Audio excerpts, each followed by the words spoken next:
قل هو اللہ احد اللہ الصمد لم یلد ولم یولد ولم یکن لہ کفوا احد۔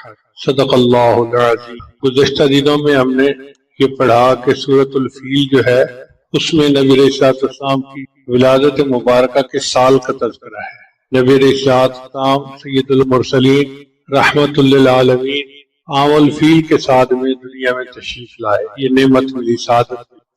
پھر آپ صلی اللہ علیہ وسلم کا قبیلہ کیا تھا اس کا تذکرہ سورۃ القریش میں ہے۔ جب آپ نے نبوت کا دعویٰ فرمایا تو ارد گرد کا ماحول کیسا تھا اس کا تذکرہ سورۃ ارأیت الذی یکذب بالدین میں۔ پھر نبی علیہ الصلوۃ والسلام پر اللہ تعالیٰ نے کیا انعامات کیے، کیا خیر کثیر ان کو عطا فرمائی، اس کا تذکرہ سورہ کوثر میں۔ یہاں پہنچ کر اللہ نے اپنے محبوب سے ایک دو ٹوک اعلان کروایا جس کو بانگ درا کہتے ہیں، برملا اعلان، بے بانگ دہل اعلان کہ اے کافرو تمہارے لیے تمہارا دین، میرے لیے میرا دین۔ اتنی وضاحت کے ساتھ شرک سے بیزاری اور توحید کا پیغام نبی علیہ السلام نے پڑھا۔ پھر اللہ نے اپنے محبوب صلی اللہ علیہ وسلم کی کیسے کیسے مدد فرمائی اس کا تذکرہ سورۃ النصر میں ہے۔ پھر آپ صلی اللہ علیہ وسلم کا ایک بہت قریبی رشتہ دار تھا، چچا تھا، بہت خوبصورت تھا، بہت مالدار تھا۔ اس کے بچوں کے ساتھ نبی علیہ السلام کی رشتہ داریاں تھیں، بچیوں کے نکاح کیے ہوئے تھے، مگر وہ بڑا موذی انسان تھا اور نبی علیہ السلام کو بہت اذیت پہنچاتا تھا۔ اس کی بیوی ام جمیل خباثت میں اس سے بڑی ہوئی تھی۔ ان دونوں کے برے انجام کا تذکرہ سورۃ تبت یدا میں ہے۔ پھر اس کے بعد پورے قرآن مجید کا نچوڑ اور خلاصہ سورہ اخلاص میں۔ اگر بالفرض قرآن مجید کو کشید کیا جائے تو جو پورے قرآن کا نچوڑ نکلے گا وہ سورہ اخلاص ہے۔ آج سورہ اخلاص کے بارے میں انشاءاللہ ہم بات کریں گے۔ اللہ کی شان دیکھیں کہ آج 23 کی رات بھی ہے اور جمعہ کی رات بھی۔ سورہ اخلاص جلب منفعت سے تعلق رکھتی ہے اور اس کے بعد معوذتین دفع مسرت سے تعلق۔ اب آ جائیے سورت کی طرف۔ قرآن مجید کی 114 صورتیں ہیں کل، ان میں سے 112 صورتوں کے نام ان صورتوں کے اندر جو الفاظ آئے ہیں اس کی وجہ سے رکھے گئے، جیسے سورہ بقرہ، سورہ آل عمران، سورہ نساء۔ دو صورتیں ایسی ہیں کہ ان کا نام مضمون سورت کے مضمون کی وجہ سے رکھا گیا، ایک سورہ فاتحہ اور ایک سورہ اخلاص۔ اس سورت کو سورہ اخلاص کہنے کی 4 وجوہات ہیں۔ پہلی وجہ کہ اس میں اللہ تعالیٰ کی شان اور اس کی صفات کے سوا اور کچھ بیان نہیں ہوا۔ دوسرا یہ کہ یہ سورت انسان کو اعتقاد کو خالص کر دیتی ہے۔ تیسرا یہ کہ یہ سورت اس نام کے معنی کے لحاظ سے دی گیا ہے اس کا نام کہ جو شخص بھی سورت کے معنی و مفہوم پر یقین رکھتے ہوئے پڑھے گا وہ شرک سے خلاصی پائے گا۔ اور چوتھی وجہ اس سورت کو سورہ اخلاص کہنے کی یہ بھی ہے کہ جو بندہ اس اعتقاد کے کہ یہ بندے کے اندر اخلاص پیدا کرتی ہے۔ دوسرا نام ہے توحید کہ بندے کو توحید خالص کا پیغام دیتی ہے۔ تیسرا نام ہے سورہ نجات، یہ بندے ایک نام ہے سورۃ الاساس کیونکہ یہ توحید پر مشتمل ہے اور توحید تمام اعتقادات کی بنیاد اور اساس ہے، اس لیے اس کا نام سورۃ الاساس ہے۔ اور ایک روایت ابی بن کعب اور انس بن مالک کی یہ بھی ہے کہ 7 آسمان اور 7 زمینوں کو قل هو اللہ احد کی بنیاد پر قائم کیا گیا۔ اس کا نام ہے ایک سورۃ المانعہ۔ چنانچہ اللہ تعالیٰ نے اپنے نبی علیہ السلام سے معراج کے موقع فرمایا میں نے آپ کو سورہ اخلاص عطا کی ہے، یہ میرے عرش کے خزانوں میں سے ہے اور یہ عذاب قبر اور اگرمی کے عذاب سے بچانے والی ہے، یعنی جہنم کے عذاب سے بچانے والی ہے۔ ایک اس کا نام ہے سورۃ النجات کیونکہ بندے کو کفر سے دنیا میں اور آخرت میں آگ سے نجات عطا کر۔ ایک اس کا نام ہے سورۃ التفرید، تفرید فرد وحید سے ہے، یعنی اللہ تعالیٰ کی توحید پر مشتمل ہے۔ ایک اس سورت کا نام ہے سورۃ التجرید چونکہ اللہ تعالیٰ ابوت اور بنوت سے پاک ہے، نہ اس کا کوئی باپ ہے نہ اس کا کوئی بیٹا ہے، اور اس سورت میں یہ عقیدہ بیان کیا گیا ہے۔ ایک اس سورت کا نام ہے سورۃ النور کہ اس سورت کا اعتقاد بندے کو نور ایمان سے منور کر دیتا ہے۔ 10واں نام ہے سورۃ الامان، یہ سورت بندے کو کفر اور شرک سے امان عطا کرتی ہے۔ اس سورت کا ایک نام ہے سورۃ الولایہ چونکہ بندہ اس کو پڑھتا ہے تو اللہ اس کو اپنی ولایت عطا فرما دیتا ہے۔ ایک اس کا نام ہے سورۃ النسبہ، یعنی یہ سورت مشرکین کے سوال پوچھنے کے جواب میں اتری۔ انہوں نے پوچھا تھا کہ آپ کے اللہ کا نسب کیا ہے، تو اس سورت میں یہ مضمون بیان کیا گیا، اس لیے اس کو سورۃ النسبہ کہتے ہیں۔ ایک ہے سورۃ المعرفہ، کہ اس صورت میں اللہ تعالیٰ کی معرفت کامل بیان کی گئی۔ حضرت جابر عنہ سے مروی ہے کہ ایک آدمی نے نماز پڑھی اور اس کے بعد قل اللہ احد پڑھی تو آپ نے فرمایا اس بندے نے اپنے رب کو پہچان لیا۔ ایک اس کا نام ہے المعوذہ، المعوذہ۔ حضرت عثمان بن عفان کے پاس نبی صلی اللہ علیہ وسلم تشریف لائے تو انہیں سورہ اخلاص، سورہ فلق اور سورہ ناس کے ساتھ دم کیا۔ آپ ذرا غور سے سنیے کہ عثمان بن مظعون ایک صحابی ہیں، وہ بیمار ہیں اور نبی علیہ السلام تشریف لاتے ہیں اور نبی علیہ السلام ان کو سورت پڑھ کے دم کرتے ہیں، تو ایک پتہ چلا نا کہ یہ دم کرنا ایک شرعی چیز، اس کا شریعت میں ثبوت موجود ہے۔ اور پھر نبی علیہ السلام نے فرمایا میں نے ان سے بہتر صورتوں کے ساتھ کبھی کسی کو دم نہیں کیا، تو ہم بھی اگر کسی بیمار کے پاس جائیں تو یہ 3 صورتیں پڑھ کے اس کو دم کریں تاکہ اللہ اس کو شفا عطا فرمائے۔ ایک صورت کا نام ہے المکشکشہ۔ مکشکشہ برات اور بیزاری کو کہتے ہیں، کیونکہ اس کا پڑھنے والا شرک سے بیزاری کا اظہار کر رہا ہوتا ہے، اس لیے اس کو مکشکشہ کہا گیا۔ ایک صورت کا نام ہے سورۃ الصمد۔ اس صورت میں اللہ تعالیٰ کی صمدیت اور شان بے نیازی کا بیان کیا گیا ہے۔ ایک اس صورت کا نام ہے سورۃ المحضر، کیونکہ اس صورت کو سننے کے لیے اللہ کے فرشتے حاضر ہو جاتے ہیں۔ ایک صورت کا نام ہے سورۃ المنفرہ، کیونکہ جو بندہ یہ صورت پڑھتا ہے تو شیطان بھاگ جاتا ہے۔ آپ تجربہ کر کے دیکھ لیں، جب کبھی شیطانی خیال ذہن میں آنے لگے اس صورت کی تلاوت کریں، اللہ تعالیٰ شیطان کو بھگا دیں گے اور ذہن پاک اور صاف ہو جائے گا۔ 19واں نام ہے سورۃ البراءہ۔ حضور صلی اللہ علیہ وسلم نے ایک آدمی کو یہ صورت پڑھتے ہوئے دیکھا تو فرمایا کہ یہ بندہ شرک سے بری ہو گیا۔ اور 20واں نام ہے سورۃ المذکرہ، چونکہ یہ صورت بندے کو توحید خالص کی یاد دلاتی ہے، اس لیے اس کا نام مذکر ہے۔ اب سوچئے کہ اس صورت کے 20 نام ہیں جو نبی علیہ السلام نے بتائے، تو کتنی عظیم صورت ہے جو اللہ تعالیٰ نے عطا کی، اور یہ ہر بندے کو یاد ہوتی ہے، ہر کلمہ گو کو۔ ہم نے دیکھا ہے جتنا جاہل ہو، ان پڑھ ہو، اس کو سورہ اخلاص ضرور یاد ہوتی ہے اور اسی سے وہ نماز پڑھتا ہے۔ اب اس کا نزول کا سبب کیا تھا؟ وہ یہ تھا کہ مشرکین نے نبی علیہ السلام سے سوال کیا کہ اللہ تعالیٰ کا نسب بتائیے، تو اس کے جواب میں اللہ نے یہ صورت عطا فرمائی۔ ایک مرتبہ یہودیوں نے نبی علیہ السلام سے کہا کہ اللہ تعالیٰ نے ساری مخلوق کو پیدا کیا، تو اللہ کو کس نے پیدا کیا؟ اس کے جواب میں یہ صورت نازل ہوئی۔ حضرت انس رضی اللہ عنہ کا قول ہے کہ خیبر کے یہودیوں نے خدمت گرامی میں حاضر ہو کر عرض کیا، ابو القاسم، اللہ نے ملائکہ کو نور سے پیدا کیا، آدم علیہ السلام کو لیسدار مٹی سے پیدا کیا، ابلیس کو آگ کے شعلوں سے پیدا کیا، آسمان کو دھوئیں سے اور زمین کو پانی کی جھاگ سے پیدا کیا، اپنے رب کے متعلق بتاؤ کہ وہ کس چیز سے پیدا ہوا؟ رسول اللہ صلی اللہ علیہ وسلم نے کوئی جواب نہیں دیا۔ اس پر جبریل علیہ السلام یہ صورت لے کر تشریف لائے۔ عامر بن طفیل اور اربت بن ربیعہ نبی السلام کی خدمت میں آئے۔ عامر نے کہا محمد صلی اللہ علیہ وسلم، تم کس کی طرف ہم کو بلاتے ہو؟ نبی السلام نے فرمایا اللہ کی طرف۔ عامر نے کہا اپنے رب کی حالت تو بیان کرو، وہ سونے کا بنا ہوا ہے، چاندی کا بنا ہوا ہے، لوہے کا بنا ہوا ہے یا لکڑی کا؟ کیونکہ وہ تو بت پرست تھے نا، تو وہ سمجھتے تھے کہ خدا بھی بتوں میں سے کوئی بت ہے۔ اس کے جواب میں یہ صورت نازل ہوئی۔ بعد میں اربت کے اوپر بجلی گری اور وہ مارا گیا، اور عامر کو طاعون کے ذریعے سے اللہ نے موت دی۔ اب اس صورت کے فضائل ذرا سن لیجئے تاکہ صورت کی تفسیر پڑھنے کا ہمیں لطف آئے۔ یہ صورت 1/3 قرآن کے برابر ہے، 1/3 قرآن کے برابر ہے۔ انس رضی اللہ عنہ سے روایت ہے کہ میں نے رسول اللہ صلی اللہ علیہ وسلم کو یہ فرماتے ہوئے سنا، کیا تم میں سے کوئی رات کو 3 مرتبہ قل هو الله احد پڑھنے کی طاقت نہیں رکھتا؟ بے شک یہ صورت 1/3 قرآن کے برابر ہے، یعنی 3 مرتبہ جس نے قل هو الله احد پڑھ لیا اس نے گویا پورا قرآن مجید پڑھ لیا۔ ابو ہریرہ روایت کرتے ہیں کہ نبی اسلام نے صحابہ کرام کو فرمایا کہ جمع ہو جاؤ، میں تم لوگوں کے سامنے 1/3 قرآن پڑھوں گا۔ چنانچہ جو لوگ جمع ہو سکے وہ جمع ہو گئے۔ پھر رسول صلی اللہ علیہ وسلم نکلے اور سورہ اخلاص پڑھی اور واپس چلے گئے۔ لوگ آپس میں باتیں کرنے لگے کہ نبی علیہ السلام نے فرمایا تھا 1/3 قرآن پڑھیں گے، میرا خیال ہے کہ آپ پر آسمان سے کوئی نئی چیز نازل ہونے کی وجہ سے آپ اندر چلے گئے۔ پھر نبی علیہ السلام باہر تشریف لائے اور فرمایا میں نے تم سے کہا تھا کہ میں 1/3 قرآن پڑھوں گا، جان لو کہ یہ سورت 1/3 قرآن کے برابر ہے۔ حضرت ابن عمر سے روایت ہے کہ نبی صلی اللہ علیہ وسلم نے فرمایا جس نے قل اللہ احد پڑھی گویا اس نے 1/3 قرآن پڑھا، اور جس نے قل اللہ احد 2 مرتبہ پڑھا تو گویا اس نے 2/3 قرآن پڑھا، اور جس نے قل هو اللہ احد 3 مرتبہ پڑھی اس نے سارا قرآن مجید پڑھ لیا۔ اب اس کو 1/3 قرآن کے مطابق کیوں کہا جاتا ہے؟ علماء نے بتایا کہ بنیاد تین کے 3 بنیادی مقصد ہیں۔ ایک ہے اللہ کی معرفت، دوسرے ہے صراط مستقیم، اور تیسرے ہے آخرت کی معرفت۔ اللہ کی معرفت، صراط مستقیم کی معرفت اور آخرت کی معرفت۔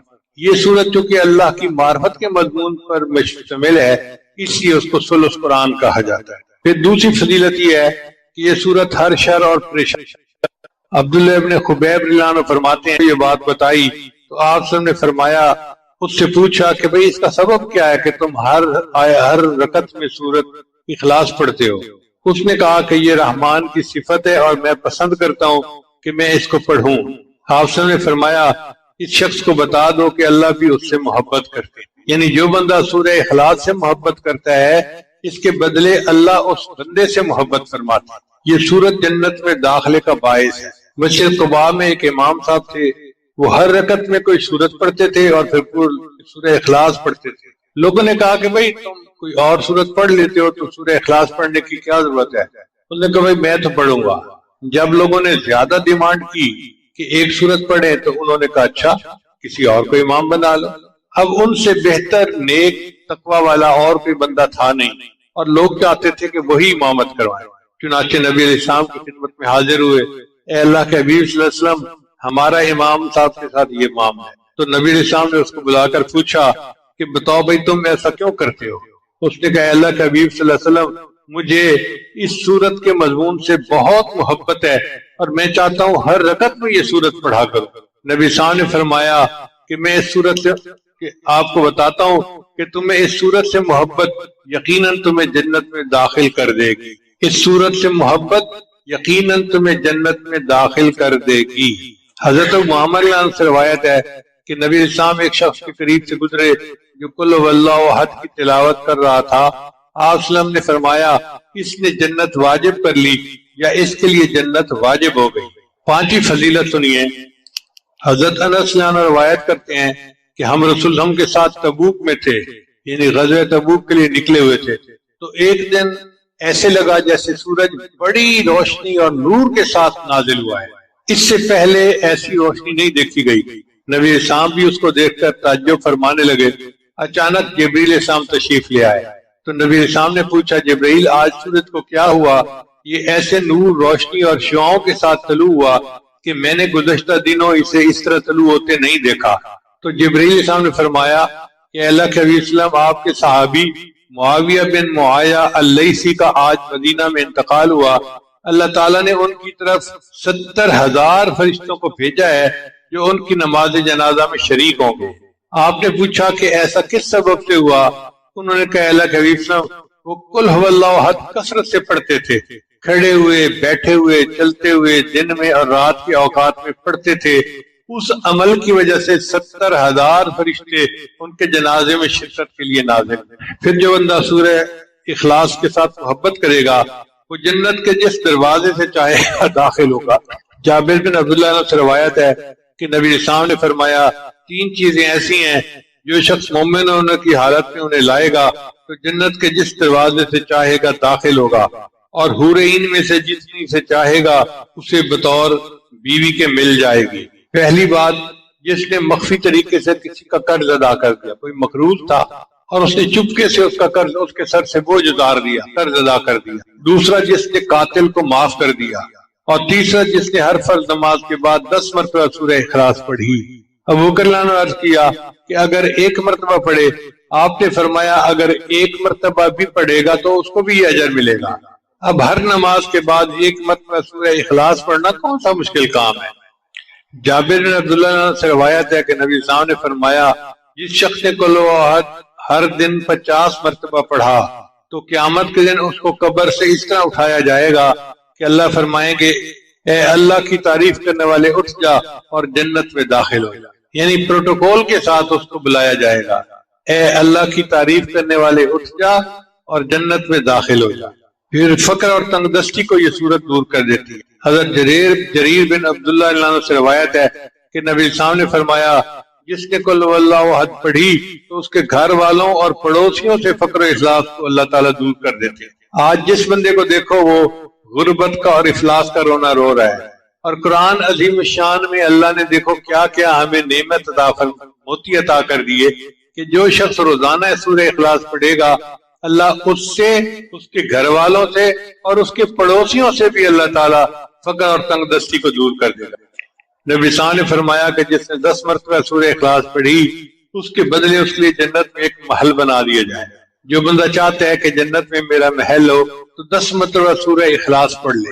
آج یہ تو دل کرتا ہے کہ ڈیفنس میں میرا محل ہو، میرا فلاں جگہ محل ہو، میرا فلاں جگہ محل ہو۔ بھئی جنت کا محل تو بہت اعلیٰ ہے، 10 مرتبہ پڑھنے پر وہ مل جاتا ہے، اور جس نے 20 مرتبہ پڑھا اس کے بدلے اس کے لیے جنت میں 2 محل بنا دیے جائیں، اور جس نے 30 مرتبہ پڑھا اس کے بدلے اس کے لیے جنت میں 3 محل بنا دیے جائیں۔ حضرت عمر لانو نے عرض کیا ہے اللہ کے حبیب صلی اللہ علیہ وسلم پھر تو ہم اپنے محلوں کی تعداد میں ضرور اضافہ کریں گے۔ نبی اسلام نے فرمایا تم جتنا بھی اضافہ کر لو اللہ کے خزانے اس سے بھی زیادہ وسیع ہیں۔ ایک روایت میں آتا ہے کہ نبی صاحب نے فرمایا جس نے قل هو اللہ احد صبح کی نماز کے بعد 12 دفعہ پڑھی اس نے 4 مرتبہ قرآن مجید پڑھ لیا اور وہ اس نے روئے زمین کا سب سے افضل بندہ ہوگا بشرطے کہ وہ تقوی اختیار کرے۔ پھر ایک صورت میں ایک انس روایت کرتے ہیں کہ نبی صاحب نے فرمایا جو شخص قل هو اللہ احد 200 مرتبہ پڑھے گا اس کے 50 سال کے گناہ معاف ہوں گے بشرطے کہ وہ 4 کاموں سے بچے، ناحق خون، ناحق مال، حرام کاری اور شراب پینا۔ ان سے اگر بچے گا تو اللہ اس کے 50 سال کے گناہوں کو معاف کر دیں گے۔ اس کا مطلب یہ ہے کہ 200 مرتبہ پڑھنے سے اللہ تعالیٰ پوری زندگی کے گناہ معاف کر دیتے ہیں۔ اب ذرا ان فضائل کو ترتیب کے ساتھ سنیے اور غور کیجئے کہ کتنی عظیم صورت ہے۔ پہلی بات، اس سورت کی تلاوت 1/3 قرآن مجید کے مطابق برابر ہے۔ اس کے پڑھنے والے کے 50 سال کے گناہ معاف کر دیے جاتے ہیں۔ اس کو روزانہ پڑھنے والا بندہ روئے زمین کا سب سے افضل بندہ ہوتا ہے۔ اس کے پڑھنے والے سے اللہ تعالیٰ فقر اور تنگ دستی دور کر دیتے ہیں۔ اس کے پڑھنے والے کے لیے ہر شر اور پریشانی سے اللہ حفاظت فرماتے ہیں۔ اس کا پڑھنے والا اللہ کا محبوب بن جاتا ہے۔ اس کے پڑھنے والے کے جنازے میں فرشتے شامل ہوتے ہیں۔ اس کے پڑھنے والے کے لیے یہ سورت جنت میں داخلے کا باعث ہے۔ اس کے پڑھنے والے کو جنت کے جس دروازے سے چاہے گا کہا جائے گا کہ داخل ہو جا۔ اس کے پڑھنے والے کے لیے اللہ تعالیٰ جنت میں محل تیار کر دیتے ہیں۔ اب ان فضائل کو سامنے رکھیں تو دل چاہتا ہے کہ ہر نماز کے بعد سورت اخلاص پڑھا کریں اور نمازوں میں بھی سورہ اخلاص پڑھا کریں۔ یہ تھے اس سورت کے فضائل۔ اب اس سورت کی تفسیر کی طرف آئیے۔ اللہ فرماتے ہیں قل اے میرے محبوب کہہ دیجئے۔ اللہ تعالیٰ اس سورت کو خود بھی بیان فرما سکتے تھے مگر اپنے محبوب کی زبان فیض ترجمان سے اللہ نے اس کا جواب دلوایا۔ اس کی وجہ کیا ہے کہ جب 2 بندوں میں محبت ہونا اور ایک پر کوئی اعتراض کرے تو دوسرا بولتا ہے اس کے بارے میں۔ جب نبی علیہ السلام پر کفار نے الزام لگایا یہ تو مجنون ہے تو اللہ نے جواب دیا نون والقلم وما یسطرون ما انت بنعمت ربک بمجنون، میرے محبوب آپ مجنون نہیں ہیں۔ وانک لعلی خلق عظیم، آپ تو اخلاق کی عظیم بلندیوں پر فائز۔ تو نبی علیہ السلام پر الزام لگا تو اللہ نے دفاع کیا۔ اب لوگوں نے اللہ پر الزام لگائے تو نبی علیہ السلام کی زبان سے اللہ نے اس کا دفاع کروایا۔ فرمایا کل میرے محبوب فرما دیجیے۔ کل کے لفظ سے اس بات کی طرف اشارہ ہے کہ ایمان صرف وہی معتبر ہے جس کی خبر رسول اللہ صلی اللہ علیہ وسلم نے دی ہو۔ اگر کوئی بندہ اپنی عقل سے یا علامات سے اللہ کے وجود کو پہچان لے تو اس کو معرفت تو کہتے ہیں، ایمان نہیں کہتے، چونکہ معرفت جاننے کا نام ہے اور ایمان ماننے کا نام ہے۔ معرفت جاننے کا نام ہے اور ایمان ماننے کا نام ہے۔ جاننا کافی نہیں، ماننا ضروری ہے۔ لفظ کل کے ساتھ اللہ تعالیٰ نے اپنے محبوب کو حکم دیا کہ لوگوں کو میری توحید کا پیغام دو۔ حضرات انبیاء کرام کا اولین پیغام اللہ کی توحید کو بیان کرنا تھا، کیونکہ یہ تمام اعتقادات کی بنیاد ہے۔ اس لیے نبی علیہ السلام نے اپنی قوم کو سب سے پہلا خطبہ جو دیا اس میں فرمایا ایھا الناس قولوا لا الہ الا اللہ تفلحون۔ اب آگے فرمایا قل هو اللہ احد۔ ہم اس کا ترجمہ کرتے ہیں اللہ ایک ہے، یہ ترجمہ کامل نہیں ہے۔ اردو زبان میں ایک کے علاوہ کوئی لفظ ہی نہیں جو ہم استعمال کر سکیں۔ لیکن عربی زبان چونکہ بہت وسیع ہے، وہ ہر کیفیت اور لفظ کے لیے الگ لفظ استعمال کرتی ہے۔ اب ایک لفظ ہے واحد اور ایک لفظ ہے احد۔ اللہ فرماتے ہیں قل هو اللہ احد، کہہ دیجئے کہ اللہ ایک ہے۔ تفصیل یہ ہے کہ ایک ہوتا ہے تعدد یعنی تعداد زیادہ ہونا، ایک ہوتا ہے تجزی یعنی ایک چیز کے اجزاء زیادہ ہونا۔ مثال کے طور پہ ایک انسان، اب ایک انسان ہے تو 2 3 4 10 100، یہ تعدد ہو گیا، کئی انسان ہو سکتے ہیں۔ اور تجزی کا مطلب یہ ہے کہ اس انسان کی آنکھیں ہیں، کان ہے، زبان ہے، الگ الگ اس کے اعضاء ہیں تو جزو ہیں اس کے۔ اللہ تعالیٰ تعدد سے بھی پاک ہے، تجزی سے بھی پاک ہے، اس لیے اللہ تعالیٰ کے لیے احد کا لفظ لایا گیا۔ اب احد کا کیا معنی بنے گا کہ اللہ اکیلا ہے، اللہ تنہا ہے، اللہ یکتا ہے، اللہ یونیک ہے، اس جیسا کوئی ہے ہی نہیں، یہ اس کا ترجمہ بنے گا۔ اللہ ایک ہے، یہ اللہ جو ہے یہ اللہ تعالیٰ کا اسم ذات ہے اور اسی کو ہمارے مشائخ نے اسم اعظم کہا ہے۔ قل هو اللہ احد، آپ فرما دیجئے کہ اللہ یکتا ہے۔ اللہ الصمد، اللہ تعالیٰ بے نیاز ہے۔ بے نیاز کا کیا مطلب؟ جس کو کسی کی پرواہ نہ ہو، مگر یہ لفظ بے نیاز بھی پوری طرح اس لفظ کا ترجمہ نہیں بنتا، چونکہ اردو زبان میں بے نیاز کا ترجمہ، بے نیاز سے ترجمے کے علاوہ کوئی اور لفظ ہے ہی نہیں۔ عربی میں صمد اس مضبوط چٹان کو کہتے ہیں جس کا سہارا لے کر کوئی بندہ اپنے دشمن کے خلاف لڑتا ہے۔ پھر یہ صمد کا لفظ ایسے سرداروں کے لیے استعمال ہونے لگا جو لوگوں کو پناہ دیتے تھے، تو مضبوط سہارا اس کے لیے لفظ صمد کا استعمال ہونے لگا۔ چنانچہ عبداللہ بن مسعود کا قول ہے کہ صمد اس سردار کو کہتے ہیں جس کی سرداری انتہا کو پہنچ چکی، وہ ذات جس کی طرف ضرورت کے موقع پر رجوع کیا جائے اور مصیبت کے وقت اس سے مدد لی جائے۔ ایک معنی ہے کہ صمد وہ ذات ہے جو چاہے کرے، جو ارادہ ہو فیصلہ کرے اور اس کے فیصلے کو کوئی چیلنج نہ کر سکے، نہ اس کی قضاء کو کوئی ٹھکرا سکے۔ ایک معنی صمد کا یہ ہے کہ اللہ تعالیٰ سردار ہے اور تمام حاجات میں اللہ کی طرف رجوع کیا جاتا ہے۔ ایک معنی اس کا ہے بلندی، کہ سمد وہ ذات جس سے بلند کوئی دوسری ہستی نہ ہو۔ ایک اس کا معنی یہ ہے کہ وہ ہستی جو مخلوق کے فنا ہونے کے بعد بھی باقی رہے گی، ہر چیز فنا ہو جائے گی سوائے اللہ رب العزت کی ذات۔ ایک اس کا معنی یہ ہے کہ وہ ذات جس کو نہ موت آئے، نہ نیند آئے، نہ کوئی اس کا وارث بن سکے، وہ سمد ہوتا ہے۔ ایک معنی سمد کا یہ ہے کہ وہ ذات جس میں کوئی عیب نہ ہو۔ ایک معنی اس کا یہ ہے کہ وہ ذات جس کے اوپر آفات نہ آئے۔ ایک معنی اس کا یہ ہے کہ وہ ذات جو غالب آئے ہمیشہ، کبھی مغلوب نہ ہو۔ ایک معنی یہ ہے کہ وہ عظیم ذات جس سے کوئی دوسرا عظیم نہ ہو۔ مولا علی قاری رحمۃ اللہ نے ان تمام اقوال کا خلاصہ بیان کیا، وہ یہ ہے کہ سمد وہ پروردگار ہے جو سب سے بے پرواہ ہے، وہ کسی چیز کا محتاج نہیں اور سارے لوگ اس کے محتاج ہیں۔ سید عطا اللہ شاہ صاحب بخاری رحمۃ اللہ فرماتے ہیں کہ اللہ الصمد کے معنی میں مجھے ہمیشہ تردد رہا کہ اس کے معنی ہے بے نیاز۔ میرے دل کو تسکین نہیں ہوتی تھی۔ جیل میں میں نے شاہ عبد القادر کا ترجمہ منگوایا تو لکھا ہوا تھا کہ اللہ الصمد، اللہ نرادھار ہے۔ نرادھار اب اردو کا لفظ نہیں تھا، کسی اور زبان کا تھا، تو وہ کہنے لگے کہ میں سوچنے لگا کہ نرادھار ہو سکتا ہے سنسکرت کا لفظ ہو یا کسی اور کا، تو کوئی ایسا بندہ ڈھونڈوں کہ جو جانتا ہو۔ اس وقت جیل میں ایک پنڈت آیا ہوا تھا، بنکی شرما۔ فرماتے ہیں میں بنکی شرما کے پاس گیا اور میں نے اس سے پوچھا کہ بھئی نرادھار کا کیا معنی ہے؟ یہ لفظ سنتے ہی وہ جھومنے لگا، واہ واہ واہ واہ کہنے لگا میں حیران کہ میں بیٹھا انتظار میں ہوں اور یہ اپنے ہی مزے لیے جا رہے۔ تو میں نے کہا کہ پنڈت جی مجھے بتائیں اس کا معنی کیا ہے؟ اس نے کہا کہ یہ سنسکرت زبان کا لفظ ہے اور اس کا معنی یہ ہے کہ وہ ذات کہ جس کے بن کسی کا کام بنے نہیں اور جس کا کام کسی کے بن اڑے نہیں، وہ ذات کہ جس کا کام کسی کے بغیر اڑے نہیں اور جس کے بغیر کسی کا کام بنے نہیں۔ فرماتے ہیں کہ مجھے ایسے لگا جیسے گمشدہ متاع مجھے مل گئی۔ اچھا، اللہ تعالیٰ کا یہ نام سمد بیک وقت تسبیح بھی ہے، تحمید بھی ہے۔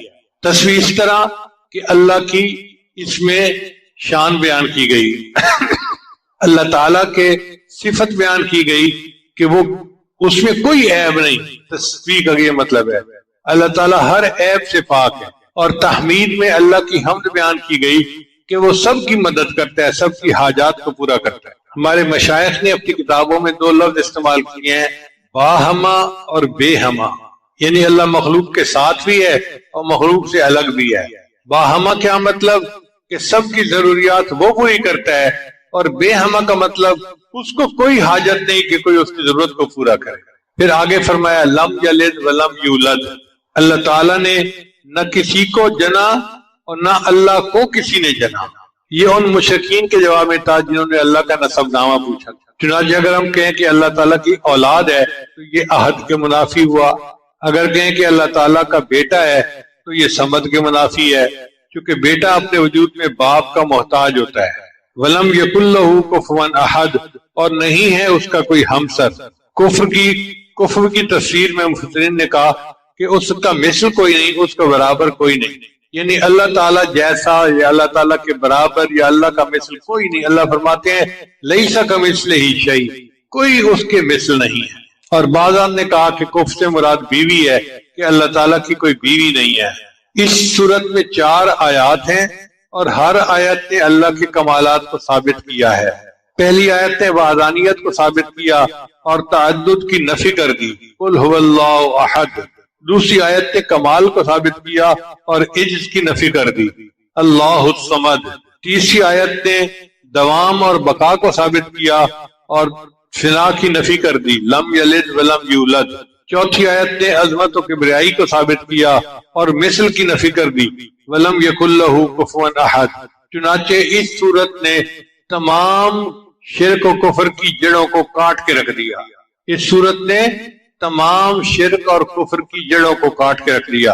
آپ ذرا غور کیجئے، کبھی عدد میں شرک ہوتا ہے، لفظ احد کے ساتھ اس کی نفی کر دی گئی، کبھی مرتبہ و منصب میں شرک ہوتا ہے تو لفظ صمد نے اس کی نفی کر دی، کبھی حسب و نسب میں شرک ہوتا ہے تو لم یلد ولم یولد کے ساتھ نفی کر دی، کبھی کام اور اختیار میں ہوتا ہے تو ولم یکن لہ کفوا نے اس کی نفی کر دی۔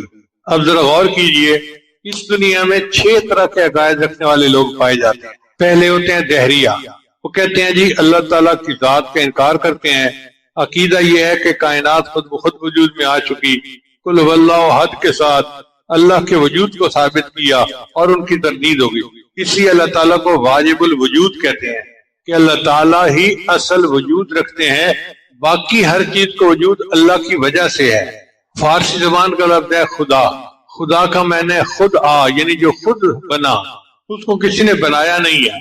تو اللہ تعالیٰ نے کائنات کو پیدا کیا اور اس کائنات کو وہی چلا رہے ہیں۔ دوسرا عقیدہ ہے فلاسفہ کا، ان کا عقیدہ یہ ہے کہ بنانے والا کائنات کا کوئی ہے لیکن اس کی کوئی صفت نہیں، مادے سے پیدا ہوا۔ جیسے آج کل بھی بہت سارے دہریے یہی یقین رکھتے ہیں کہ بس مادے سے کائنات پیدا ہوئی، اب مادے کے اندر تو کوئی صفت نہیں ہے، تو اس صورت نے اس کی بھی نفی کر دی، چنانچہ اللہ تعالیٰ کی صفات بیان کی۔ تیسرا مشرکین اور ہندوؤں کا عقیدہ، مشرکین اور ہندوؤں کا عقیدہ یہ تھا کہ اس کائنات میں بہت سارے خدا ہیں جو نظام کو چلا رہے ہیں۔ لفظ احد نے ان سب کی نفی کر دی کہ نہیں، بہت سارے خدا نہیں، خدا صرف ایک ہے، اکیلا ہے، یکتا ہے۔ پھر یہود و نصارہ کا عقیدہ یہ تھا کہ اللہ تعالیٰ کے بیوی بچے ہیں۔ یہودیوں نے عزیر علیہ السلام کو اللہ کا بیٹا بنا لیا، عیسائیوں نے بی بی مریم کو اللہ کی بیوی بنایا، عیسیٰ علیہ السلام کو اللہ کا بیٹا بنایا۔ مشرکین فرشتوں کو اللہ کی بیٹیاں کہا کرتے تھے، تو اس صورت نے ان سب کی تردید کر دی۔ پھر پانچواں ہے مجوس کا عقیدہ۔ مجوس کا عقیدہ یہ ہوتا ہے کہ خیر کا جو ہے نا خالق الگ ہے اور شر کا خالق الگ ہے۔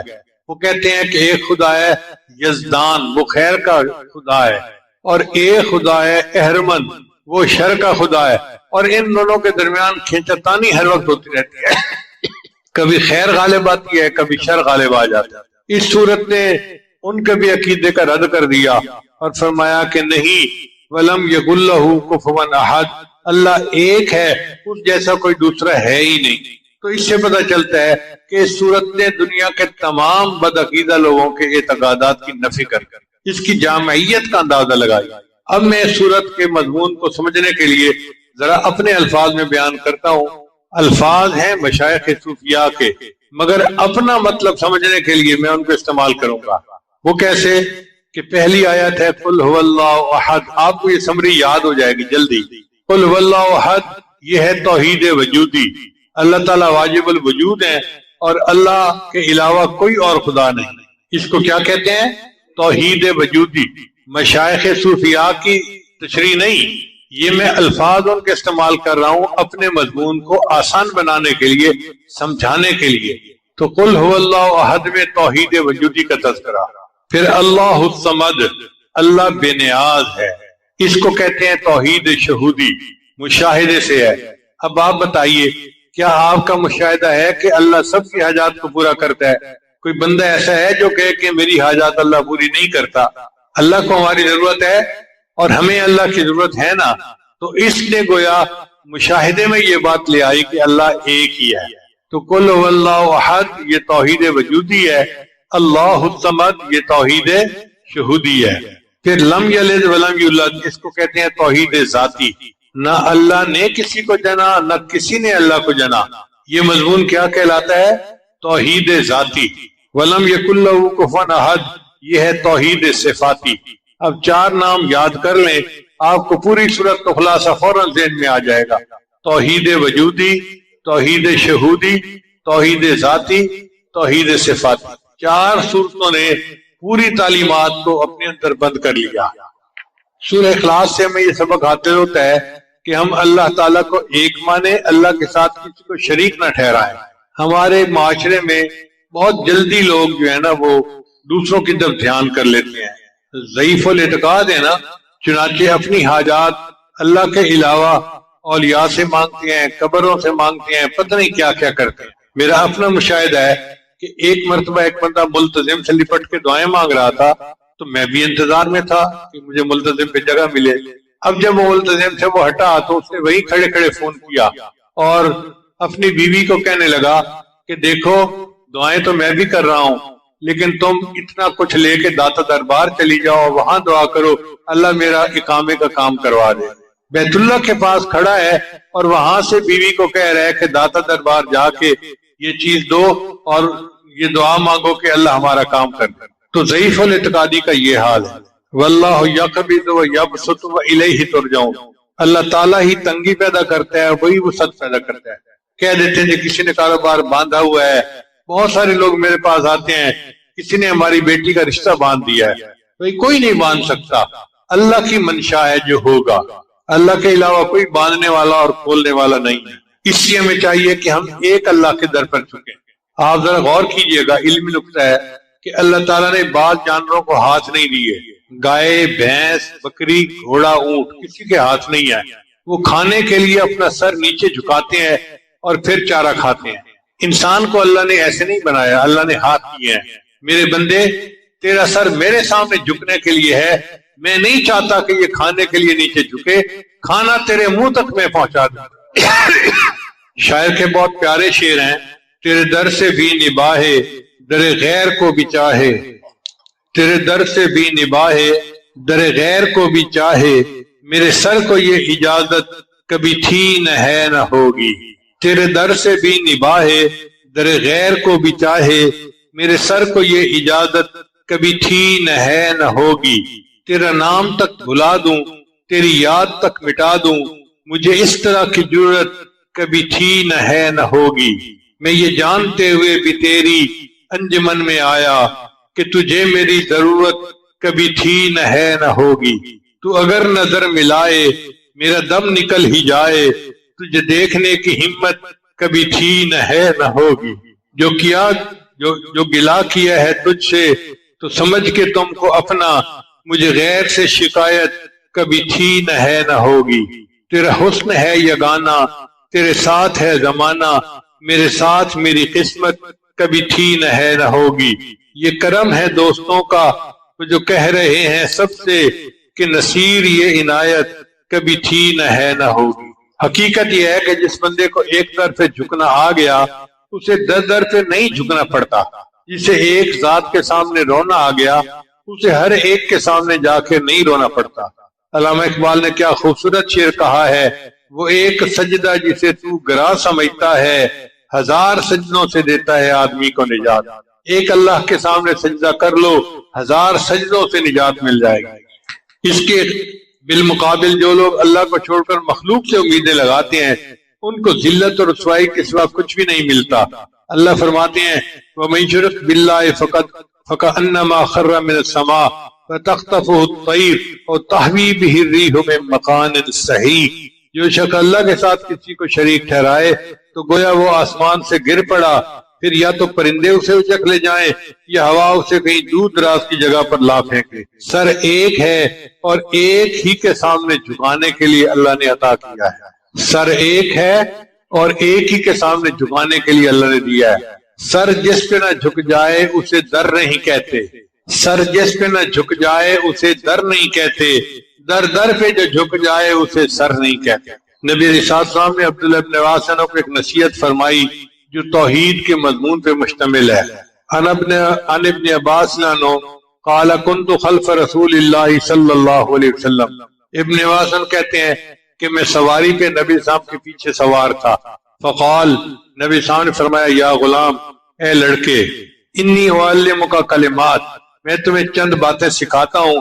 احفظ اللہ یحفظک، تو اللہ کی حفاظت کر، اللہ تجھے محفوظ رکھے گا۔ تو اللہ کو یاد رکھ، اللہ تجھے محفوظ رکھے گا۔ احفظ اللہ تجدہ تجاہک، تو اللہ کو یاد کر، اللہ کو اپنے سامنے پائے گا۔ اذا سألت فاسأل اللہ، اگر تو مانگے تو تجھے اللہ سے مانگنا چاہیے۔ وَإِذَا اسْتَعَنْتَ فَاسْتَعِنْ بِاللَّهِ، اور اگر مدد چاہے تو اللہ سے مدد مانگ۔ وَاعْلَمْ، جان لے اس بات کو، ان الامت لو اجتمعت على ان ينفعوك بشيء لم ينفعوك الا بشيء قد كتبه الله لك، اگر ساری امت جمع ہو جائے تمہیں نفع پہنچانے کے لیے تو وہ نہیں نفع پہنچا سکتے مگر اتنا جتنا اللہ نے لکھ دیا ہے، اور اگر ساری امت جمع ہو جائے تمہیں نقصان پہنچانے کے لیے تو وہ نہیں نقصان پہنچا سکتے مگر اتنا جتنا اللہ نے لکھ دیا ہے۔ رفعت الاقلام وجفت الصحف، قلم اٹھا لیے گئے اور صحیفے خشک ہو گئے، یعنی اللہ نے تقدیر لکھ دی ہے، جو لکھ دیا ہے وہ ہو کے رہنا ہے، اب کسی اور کی طرف جانے کی ضرورت نہیں ہے۔ سورہ اخلاص کے خواص کیا ہیں؟ امام جعفر صادق رحمۃ اللہ فرماتے ہیں کہ خواب میں سورہ اخلاص پڑھنے کی تعبیر یہ ہے کہ وہ شخص دونوں جہانوں کی مراد پائے گا۔ بعض رات نے فرمایا کہ خواب میں سورہ اخلاص پڑھنا احکام الہیہ کی پیروی کی دلیل ہے۔ بعض مشائخ نے لکھا ہے کہ روزانہ 313 مرتبہ سورہ اخلاص پڑھنے سے اللہ تعالیٰ فقر اور تنگ دستی کو دور کر دیتا ہے۔ اب جو لوگ کاروبار کی پریشانی، قرضوں کی پریشانی، غربت اور یہ پریشانیاں رکھتے ہیں، 313 مرتبہ سورہ اخلاص پڑھ لیں، اللہ تعالیٰ فقر اور پریشانی کو دور کر دے۔ اگر کوئی بندہ بے گناہ جیل میں ہے تو 1000 مرتبہ یہ سورت پڑھ لے، اللہ تعالیٰ رہائی عطا فرمائے۔ بہت سارے لوگ مجھے خط لکھتے ہیں میرا بھائی جیل میں ہے، میرا رشتہ دار جیل میں ہے، فلاں جیل میں ہے، تو بھائی یہ وظیفہ جو نبی علیہ السلام نے بتایا سن لیجئے کہ 1000 مرتبہ سورہ قل واللہ احد پڑھ لیجئے، اللہ تعالیٰ جیل سے رہائی عطا فرمائے۔ اب جو